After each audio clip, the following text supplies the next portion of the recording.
Olá, de volta à disciplina de comportamento organizacional comigo, professora Adriane Queiroz. Vamos agora à aula 6, que é a aula do módulo 3, a segunda aula do módulo 3, onde nós estamos vendo o comportamento organizacional no nível meso, em que o grupo de pessoas, de indivíduos na organização se comporta. E para isso nós vamos estudar o aspecto do poder e do conflito nas organizações. Então, nessa aula 6, nós temos aí a agenda para tratar com as habilidades para lidar com poder e conflito nas organizações. Nós vamos trabalhar o conceito e os tipos de poder nas organizações e o conceito de conflito organizacional e a gestão de conflitos. Nós sabemos que as ciências sociais, elas trabalham das relações sociais que vão articular agentes coletivos. Então, o objeto de estudo, que é a relação, a articulação entre grupos, entre pessoas, trata das relações de produção que nós desenvolvemos enquanto atores, de poder e de saber. Então, olha a importância das relações de poder para o comportamento organizacional. É sobre isso que nós precisamos entender hoje e que vamos estudar na aula de hoje. No aspecto relacionado ao conceito do poder, nós sabemos que, de uma forma geral, a liderança é um tipo de poder pessoal. Então, por meio da liderança, nós sabemos que uma pessoa influencia as outras, em função dessas interações, dos relacionamentos existentes. Influência, então, é uma palavra-chave, um termo-chave no conceito de poder. Influência vai ser, tem esse significado, vai ser essa transação interpessoal entre pessoas, pela qual a pessoa vai agir no sentido de modificar ou provocar o comportamento do outro, de uma forma intencional. Existe sempre nessa relação um líder, que é aquele que influencia, e o liderado, que é aquele que é influenciado. Então, nesse sentido, a influência é um conceito que vai estar estritamente ligado ao conceito de poder e de autoridade. Então, nós vemos aí que o poder significa esse potencial de influência de uma pessoa sobre a outra, ou outras, e que pode ou não ser exercido. Também no livro, no capítulo que vocês leram antes dessa aula, o Chiavenato traz essa definição, que o poder em uma organização é a capacidade de afetar e controlar as decisões e ações das outras pessoas, mesmo quando elas possam resistir. Outras formas de falarmos também do que é o poder, que nós começamos buscando entender esse conceito, podem ser de duas formas: a capacidade de influenciar o comportamento dos outros e persuadi-los a fazerem coisas de outro modo, que de outro modo não fariam. Então, nesse conceito, o que tem de novo aqui? A persuasão. Influência, persuasão, coerção, são aspectos relacionados ao poder que vai levar o comportamento de outro numa direção a um dado objetivo. Ou a capacidade de evitar tentativas alheias de influenciar um comportamento. Tem esses dois extremos e esses dois lados, de persuadir a fazer, evitar a influência. São os aspectos do poder. Etzioni é um autor que traz o que é chamado de tipologia da obediência. A forma que esse autor apresenta o conceito de poder é que faz com que a gente pense que existem tipos de obediência. Para esse autor, poder e obediência são os elementos que vão estabelecer as relações entre pessoas. Manda quem pode, obedece quem tem juízo. Eu me lembro bem desse dito popular. Mas é nessa relação desses dois elementos que há o conceito de poder na prática, em ação. Etzioni fala que, na prática, os objetivos são frequentemente estabelecidos num complicado jogo de poder que inclui diversos indivíduos e grupos dentro e fora da organização. Então, no conceito de poder, nós temos que o poder é aquilo que vai assegurar a obediência das pessoas. E o envolvimento vai demonstrar o comportamento em relação ao exercício desse poder. Como assim o envolvimento? Como é que eu vou reagir a ação desse poder. Vai mostrar o meu comportamento de resistência, de obediência, de comprometimento com aquilo que foi jogado em termos de influência no objetivo que eu preciso alcançar.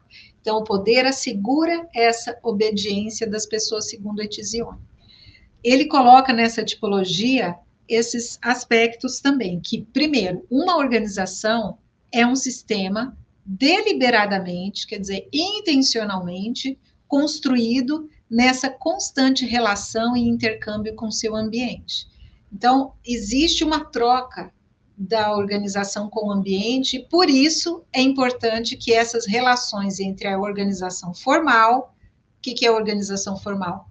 A estrutura de cargos e funções, aquilo que está constituído legalmente em relação ao que é esperado que cada um exerça em suas atribuições. Então, existe a organização formal, mas o que é a informal? É como, de fato, as pessoas vão se comportar dentro das organizações, independente daquilo que é formalizado e esperado delas.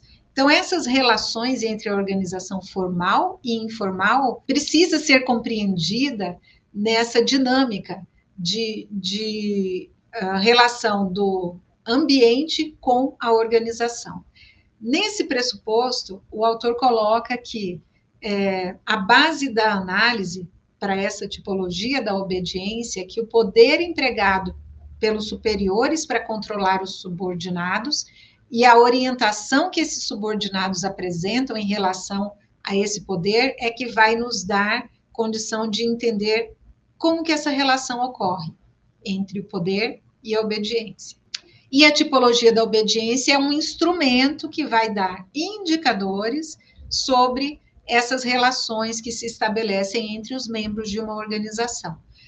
Teoricamente, é algo que nos ajuda e passa essa mensagem a dizer que existe uma relação entre poder e obediência que vai dar uma condição de facilitar ou dificultar o cumprimento de determinados objetivos organizacionais e que conhecer essas relações entre as organizações formais, a organização no modo formal e informal, vai ajudar, vai dar dicas, indicadores a respeito de como estabelecer e organizar essas relações. Ficamos, então, com essa ideia de que o poder e o envolvimento dentro de um grupo organizacional muda e varia em função dos objetivos da organização, em função da sua cultura, em função das pessoas que elas compõem.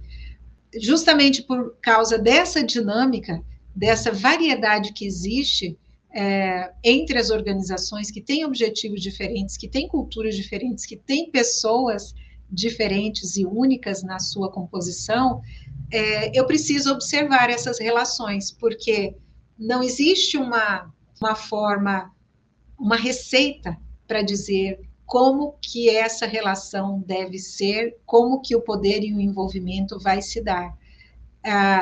O que precisamos fazer é observar essas características da cultura, da organização e das características das pessoas e dos grupos, ou seja, o comportamento organizacional, alinhados aos objetivos da organização. Quais são os aspectos considerados numa análise para entender esses indicadores na tipologia de obediência de Etzioni? São a estrutura e as motivações. Então, existe o aspecto estrutural, quer dizer, a organização formal, como ela é distribuída no organograma, vai indicar quem é que tem subordinação a quem dentro de um organograma formal, dos seus respectivos níveis. Então, o organograma é a figura que vai mostrar isso. E é considerado na análise entender e compreender como que está distribuído. Será que está condizente com o que acontece nas tomadas de decisão dentro da organização? Esse é um aspecto essencial para entender as relações de poder dentro das organizações. E o outro aspecto considerado nessa análise é o aspecto motivacional. nós, como indivíduos, temos diferentes formas de compromisso dentro de uma organização. E um gestor que compreende essas diferentes formas de compromisso dos participantes da organização, você pode voltar lá no estudo sobre motivação, que foi a aula 3, para se lembrar de como essas diferentes formas podem, nas características individuais, nos estilos pessoais, somar ao entendimento das relações, como que vai ser a reação, como que vai ser a parte da obediência em relação ao poder. A autoridade é caracterizada, então, como esse poder legítimo. Quando a gente olha para um organograma, o que a gente pode definir, por exemplo, é que uma relação de poder se dá entre um chefe e um subordinado, conforme está legitimado, conforme está socialmente aceito, conforme está colocado em termos de autoridade naquele organograma. Tenha sempre em mente que uma organização não obrigatoriamente vai apresentar um único tipo de poder. Então, a lembrança de que existem tipos diferentes também de poder ali é que vai mudar o aspecto do que a gente enxerga na autoridade formal e o que de fato acontece na relação poder e obediência. A prática demonstra, então, que cada nível organizacional vai ter um padrão particular de obediência.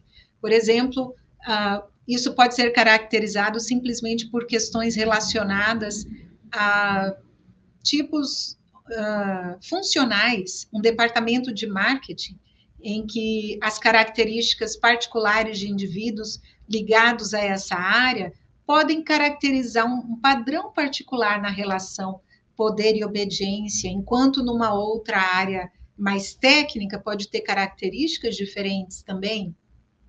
Então, essas relações vão mudar em níveis organizacionais, que não necessariamente o organograma consegue reproduzir fielmente na relação poder e obediência.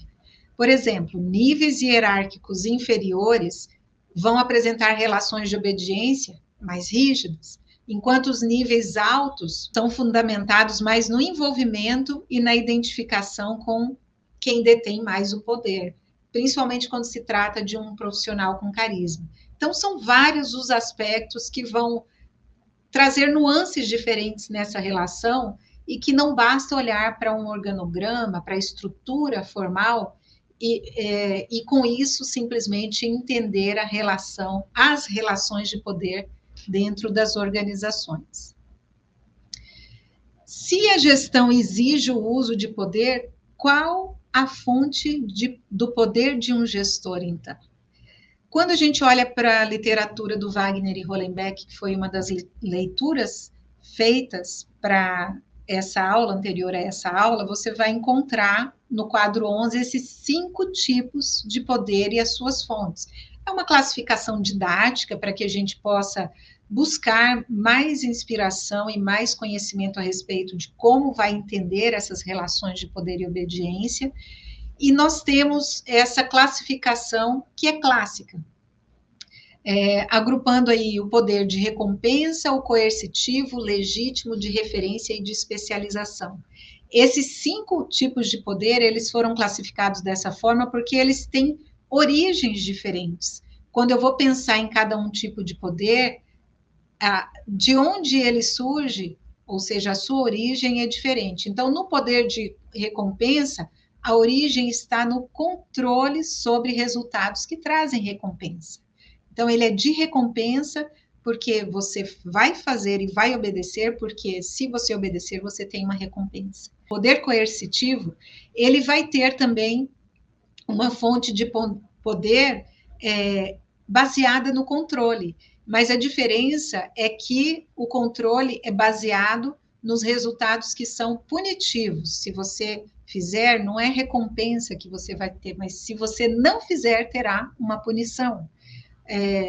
Muitas vezes, na grande maioria das vezes, não é assim que ele é expresso, mas de uma forma indireta, a expressão desse poder é essa. O poder legítimo, ele é um poder que tem na fonte a ocupação de uma posição de autoridade que é legitimada, um organograma. Então, o poder legítimo do diretor da Escola de Administração e Negócios sobre algumas decisões que eu, como professora dessa unidade, devo tomar, é um poder, a relação de obediência a esse poder é legítima a ele, a esse diretor, porque ele foi autorizado exercer esse poder em relação à minha tomada de decisão, em vários aspectos. O poder de referência e o poder de especialização já vão mudando e migrando para uma outra fonte. Então, eu migro do controle, passo pela formalização, que eu olho na estrutura, e passo para uma fonte que é a inspiração. Então, o poder de referência, eu obedeço porque existe um carisma, uma atração, eu me identifico com aquele, com aquele que está no exercício do poder, em que me chama para a obediência, para seguir a sua ordem, orientação. Enquanto que o de especialização também tem esse aspecto emocional mais em evidência, a fonte está na experiência, no conhecimento, no talento. Então, eu me inspiro e confio. Nós falamos na aula sobre comunicação, sobre isso também, né? Isso, no oposto disso, haver ruído, porque não há credibilidade na fonte. Aqui é o contrário. A credibilidade na especialidade, na especialização, me atrai à obediência. Então, aqui nós temos, de uma forma mais descrita, o que eu falei para você. O poder de recompensa baseia-se na concessão de prêmios materiais ou sociais, a partir de critérios pessoais, institucionais, que vão influenciar positivamente o comportamento de indivíduos e grupos, enquanto o coercitivo vai evitar comportamentos indesejáveis, provendo controle sobre eventuais punições. Então, fica de uma forma descritiva aí para você estudar. O poder legítimo está associado ao cargo formal que o líder ocupa na estrutura da empresa para o qual foi designado, ou na medida em que ele vai gozando de um prestígio num determinado grupo, ele também vai deter esse poder informal, mas é legitimado por um grupo. É muito interessante a gente lembrar desse aspecto. Nem sempre o poder legítimo ele está no cargo formal, mas até a própria organização autoriza e recruta lideranças que detêm poder informal para trabalhos, como nós vamos ver no último módulo, relacionados à mudança e desenvolvimento organizacional, porque são lideranças que detêm esse poder informal, prestígio, e que vão influenciar um grupo que legitimou aquele poder e aquela liderança. E os dois últimos, o poder de competência e o de referência, o de competência baseando-se nos conhecimentos, habilidades, atitudes que são valorizados pelo grupo e vão servir de modelo, e o de referência que vem do despertar da admiração pelos outros, provém de características pessoais.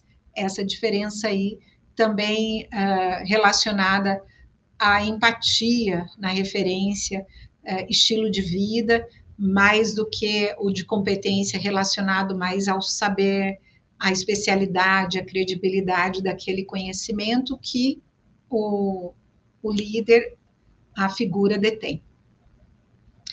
Então, uma próxima questão que a gente pode se debruçar aqui também para pensar sobre o poder nas organizações é a respeito de quais são as reações que a gente pode esperar nessa relação do poder interpessoal. Como que os trabalhadores reagem quando os gestores utilizam esses diferentes tipos de poder? Quer seja o coercitivo, o de recompensa, o legitimado, todo tipo de poder, aquilo é uma classificação para a gente entender que existem tipos de poder diferentes. Mas e essas reações? É importante também a gente entender que vão existir reações diferentes. A primeira que nós vimos na tipologia de Etzioni é aparentemente a desejada, que é a obediência. É uma conformidade baseada no desejo de obter recompensa ou evitar punições. Se a gente ficar somente nessa, nós temos uma desvantagem, que é ela vai durar enquanto a recompensa for recebida ou a punição for contida. Por isso, essa tipologia da obediência, ela cresce na área de conhecimento, na área conceitual e teórica, para que a gente observe também que existem reações de identificação e internalização, que são benéficas, para além do comportamento que é condicionante. Nós falamos também na aula sobre motivação do condicionamento operante. O autor Deci, que falava do livro Por que Fazemos o que Fazemos, aborda exatamente isso. Tem questões que vão gerar satisfação, mas na insatisfação eu vou deixar o compromisso com aqueles objetivos. Então, essa reação de obediência, ela trata mais ou menos nessa mesma ótica, desse mesmo aspecto, que é uma conformidade que vai cessar quando eu não tiver mais ou a recompensa ou a punição. Já a identificação é uma conformidade que está baseada na atração do influenciador e ela vai durar enquanto puder ser mantida essa relação. Se eu tenho aquele influenciador na empresa, mas um dia ele saiu, essa identificação vai junto, porque a relação não existe mais. Então, a resposta ao poder foi junto com aquele ator, estava baseado naquela figura. E a internalização é uma outra resposta, que é uma conformidade baseada no caráter intrinsecamente gratificante das atitudes ou comportamentos adotados. Dura enquanto continuar a satisfação. Então, se eu internalizo aquela questão relacionada ao poder, ela vai durar enquanto eu tiver essa motivação intrínseca que vem de mim para realizar os objetivos e dar respostas a esse tipo de poder. Quando a gente olha para essa figura, já no Wagner e Hollenbeck, que coloca a base do poder, os mecanismos e as respostas, nós vemos que cada tipo de resposta está associado a um agrupamento, que eu fui falando ali no slide anterior. Uma relação da resposta de obediência aos poderes de recompensa e coercitivo, uma resposta de identificação ao poder de referência, e de internalização ao poder legítimo e de especialização. Então, a obediência, esse quadro é um retrato do quadro anterior com uma explicação mais detalhada. Responde ao desejo de obter recompensas e evitar punições, e vai durar enquanto estiver recebendo as recompensas ou as punições contidas. Essa organização do quadro é só para relacioná-lo com essa base de poder e a resposta ao poder que foi exercido a partir de uma liderança. O poder, então, de posição que a organização confere ao líder, nessa outra figura apresentada pelo Chiavenato, nós vemos as bases do poder organizacional e individual, e colocamos aí no primeiro círculo, podemos ver que o poder coercitivo, recompensa e legitimado, eles estão num poder de posição que a organização vai conferir ao líder. Então, novamente, aquela perspectiva de que existe o poder formal e o poder informal. Enquanto o de competência e o de referência, o poder está na pessoa do líder. Então, o poder do líder apoiado na organização está na esfera acima dos pontilhados laranja, e o poder do líder apoiado nas próprias qualidades está nas esferas abaixo do pontilhado laranja. E isso é o que vai exercer, nessa figura representa isso, a resposta, o potencial de resposta dos seus seguidores, consequentemente, o seu comportamento, e a partir disso, o alcance dos objetivos. Então, o que nós vemos com essa figura é o que vai caracterizar a verdadeira liderança, é a capacidade efetiva de gerar o resultado por meio das pessoas. Então, quer seja a partir do poder de posição que a organização confere, o poder na pessoa do líder, o que vai importar é essa capacidade de que vai chegar ao final nos objetivos, no cumprimento dos objetivos de cada indivíduo dentro da organização. Nesses tipos de relações de poder colocado com fonte aqui na leitura já do Chiavenato, nós vemos que o poder de uma pessoa vai ocorrer em função da dependência da outra. Então, na primeira coluna, nós vemos esses tipos de relações. Eu tenho iguais para iguais, pessoas no mesmo nível hierárquico, que é representado pelas 3 bolinhas brancas e por uma linha na horizontal.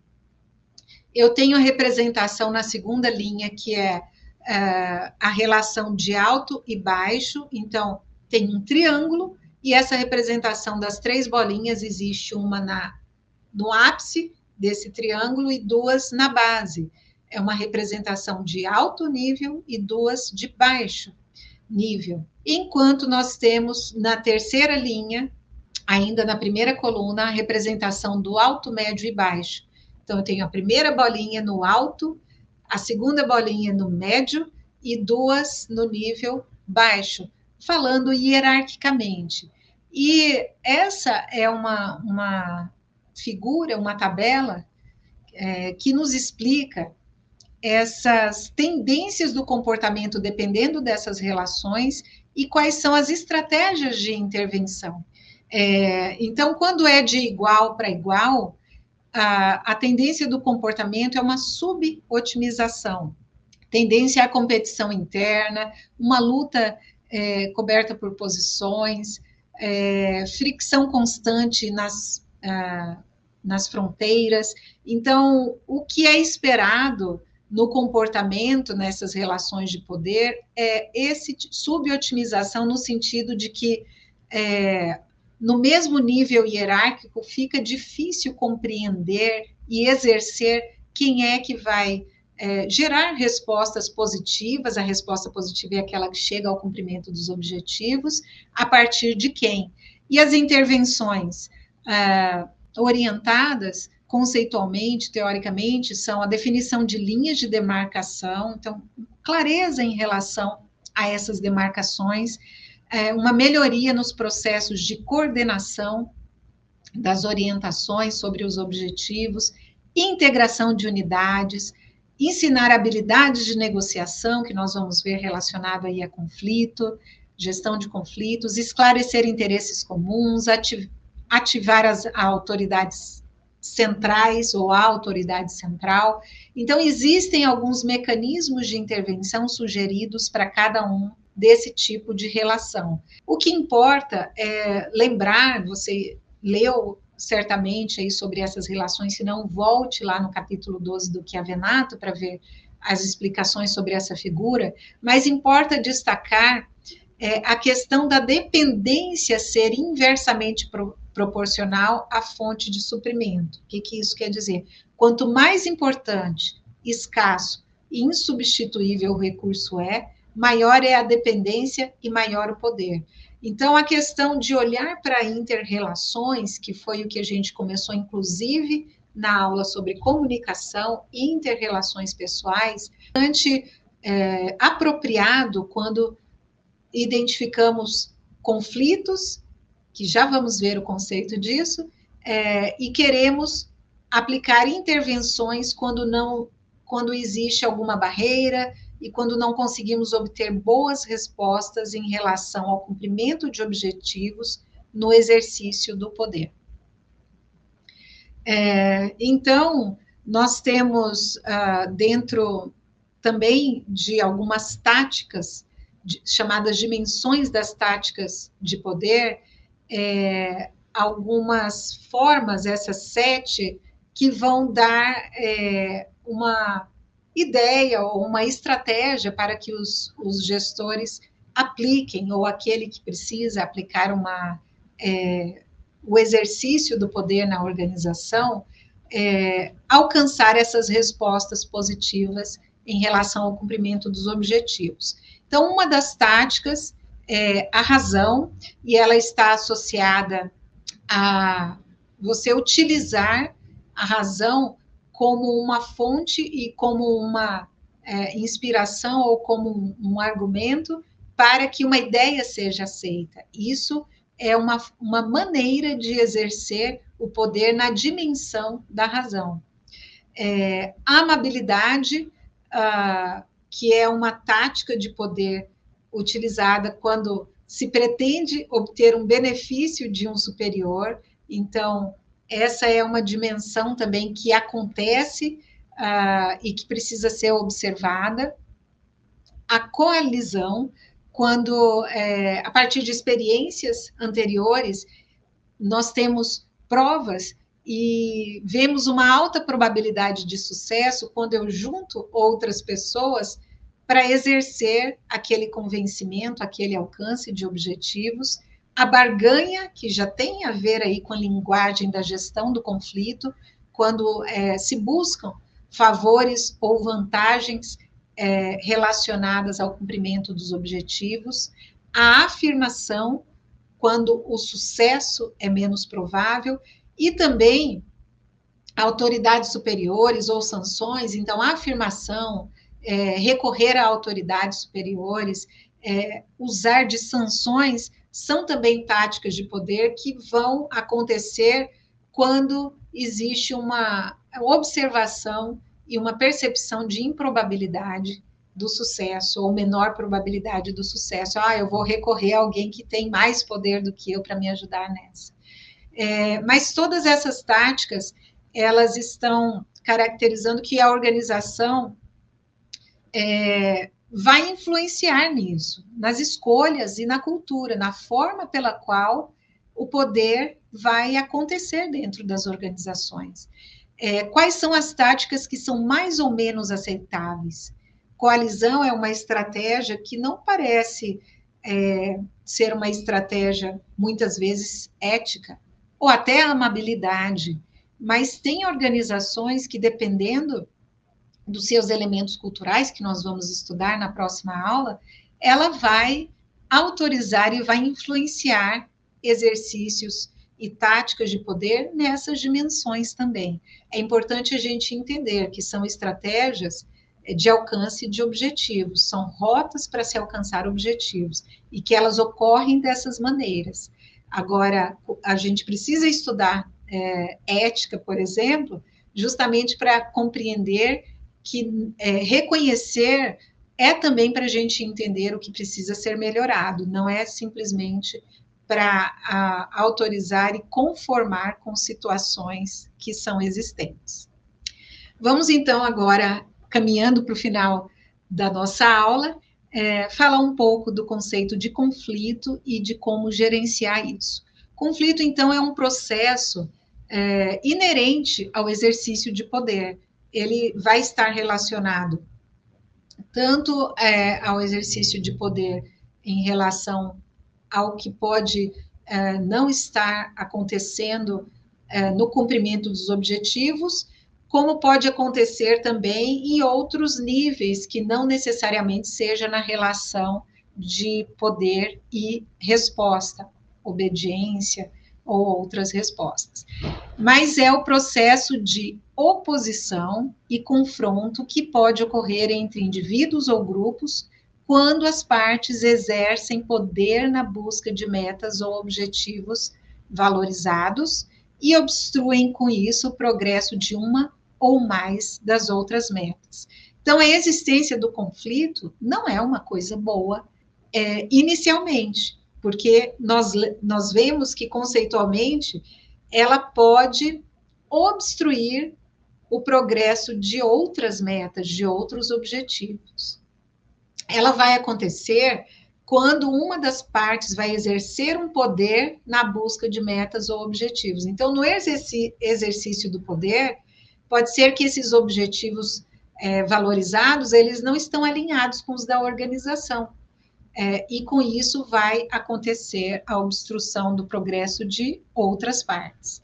Os níveis de gravidade, nós temos conflitos percebidos ou latentes, com conflitos velados, ou chamados de experienciados, conflitos abertos ou manifestados. A diferença entre eles, o conflito percebido, quando as partes percebem, ambas as partes envolvidas no conflito, vão perceber que existe o conflito, porque sentem que os objetivos são diferentes. Um grupo ou indivíduo quer uma coisa, outro grupo ou indivíduo quer outra coisa, outro objetivo. O conflito velado, ele é um conflito que vai provocar sentimentos ruins. É experienciado por isso, porque tem sentimentos. E aí, entre as partes, os sentimentos são ruins, porque são sentimentos de hostilidade, de raiva, de medo, de descrédito. São sentimentos que prejudicam as emoções dos envolvidos no conflito. E o conflito manifestado ou aberto, ele é expresso e manifestado pelo comportamento de pelo menos uma das partes. Ele não é velado, ele é externalizado. As condições antecedentes de um conflito e as suas percepções também são úteis para entendermos esse processo todo. Nós temos, nas duas últimas partes desse fluxo, o conflito e o seu resultado, mas antes disso eu tenho condições antecedentes e o processo de conflito instalado. As condições antecedentes, elas estão relacionadas à diferenciação e recursos compartilhados e limitados que vão instalar um processo de percepção de incompatibilidade de objetivos. E os recursos também podem instalar um outro processo, da mesma forma que a interdependência de atividades, que é a percepção de uma oportunidade de interferência. Então, o processo de conflito também pode acontecer de duas formas diferentes e eles vêm de condições antecedentes diferentes. E esse processo que começa nessas condições antecedentes vai originar uma percepção de conflito que basta em uma parte para ele começar o processo do conflito a ser estabelecido, que vai influenciar o comportamento de uma outra parte envolvida no conflito. Da percepção do conflito, isso passa a um comportamento de conflito de uma das partes, pode passar para um comportamento de conflito, se o conflito se instala, e também pode influenciar a percepção da outra parte ou não. E o que a gente caminha para uma questão que também nos é bastante importante, que eu vou perguntar daqui a pouco, é para uma resolução do conflito. Então, essa resolução, ela vai retroalimentar a percepção do conflito, mas sempre nessa sombra de que o comportamento da outra parte também está envolvido. O resultado desse processo todo, ele vai ser bom ou vai ser ruim? Será que o conflito necessariamente é ruim? Quando a gente, voltando aqui, fala de resolução, a resolução do conflito, se nós voltarmos também no conceito, você pode pensar que é uma resolução que trouxe um aspecto ruim, que foi a intervenção em outros objetivos associados. Mas será que necessariamente o conflito é ruim? Ele pode ser explorado de uma forma positiva? Ele pode trazer um resultado que é positivo? Pense nisso, reflita, se quiser parar e fazer uma pausa uns instantes também a respeito dessa pergunta. Mas olhando aí para o quadro proposto pelo Chiavenato, na leitura que você fez, nós vemos que os resultados, eles podem ser positivos e podem ser negativos. Do lado da tabela em que nós temos aí, do quadro em que nós temos os resultados potencialmente positivos, nós temos, por exemplo, que o conflito pode estimular o interesse e a curiosidade. Só pelo fato de entrar no conflito, as pessoas podem ser levadas, e aí precisa uma intervenção para isso, que é a gestão desse conflito, para uma curiosidade, um interesse que leve a um avanço da organização em algum aspecto. Isso é positivo, isso pode ser um resultado potencialmente positivo. A questão fundamental é como que a organização pode administrar o conflito. E como que pode administrar esse conflito de uma maneira a aumentar os seus efeitos positivos e construtivos e minimizar aquele aspecto que é potencialmente negativo.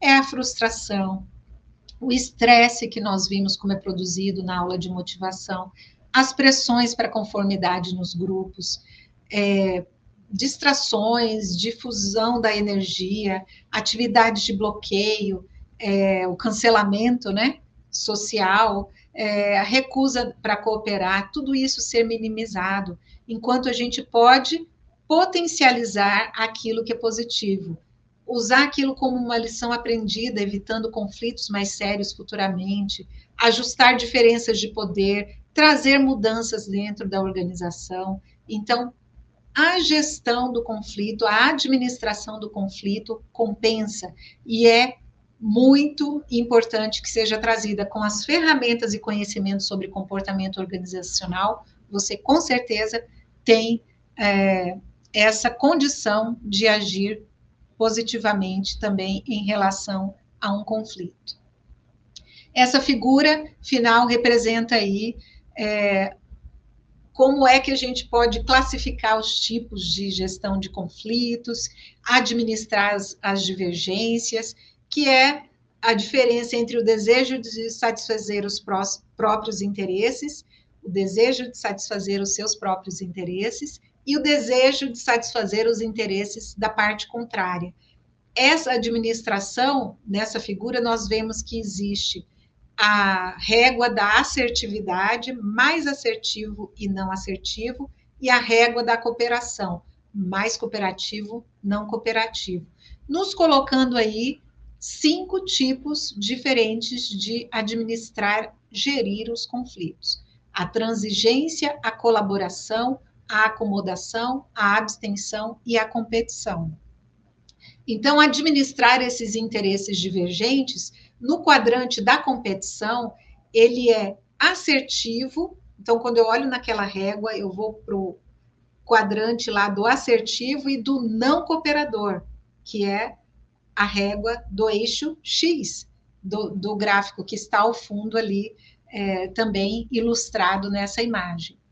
Sobrepujar as outras partes no conflito, promover os próprios interesses às custas dos interesses dos outros, apelação à autoridade para satisfazer os próprios interesses. Então, ali está, na figura ilustrado, o quadrante da competição. A acomodação é quando você tem o não assertivo e junto com o cooperativo, que também está no quadrante inferior do lado direito. Permite que as outras partes satisfaçam seus interesses às custas dos próprios interesses. Diferenças são aplainadas para manter a harmonia superficial. Não desejado também. No quadrante da abstenção, é não assertivo com não cooperativo. Então, a gente pode até pensar que é o pior quadrante, requer a permanência da neutralidade a todo custo ou recusa em assumir um papel ativo nos procedimentos de resolução de conflito. Enquanto o quadrante oposto da colaboração, eu tenho o assertivo e o colaborador agrupados. Tenta satisfazer a todos mediante a consideração das diferenças através da busca de soluções que resultem em ganho para todos os interessados. E embora o último fique aí no meio, né, coloca a assertividade com a cooperação, ele é conceituado como o comportamento de transigência, o meio caminho entre ser assertivo e colaborador. Procura uma satisfação parcial de todos, mediante troca, sacrifício, decidindo pela solução e resolução aceitável ao invés da ideal. Então, o colaboração é o extremo melhor, é aquela ponta melhor.